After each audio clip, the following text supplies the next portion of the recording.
1 spoon butter போட்டுக்கோங்க. இப்போ ஒரு வெங்காயத்தை போட்டு நல்லா வதக்குங்க.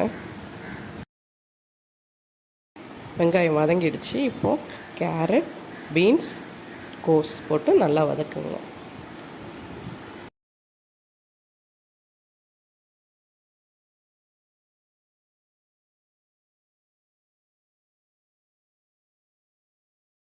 கொஞ்சமாக சால்ட் சேர்த்துக்கோங்க. காய் வேகிறதுக்கு தேவையான அளவு தண்ணி ஊற்றிக்கோங்க.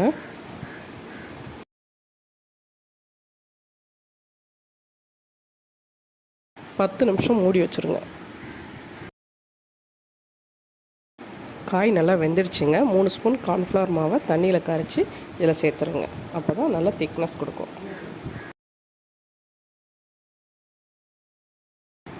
5 நிமிஷம் கழித்து ஸ்டவ் ஆஃப் பண்ணிடுங்க. நல்லா கொதிச்சிருச்சுங்க. இப்போது காரத்துக்கு பெப்பர் தூள் போட்டுருங்க. உப்பு சேர்த்துருங்க. அவ்வளோதாங்க, சூப்பு ரெடி ஆயிடுச்சுங்க. இதை ஒரு பவுலுக்கு இப்போ ட்ரான்ஸ்ஃபர் பண்ணலாம்.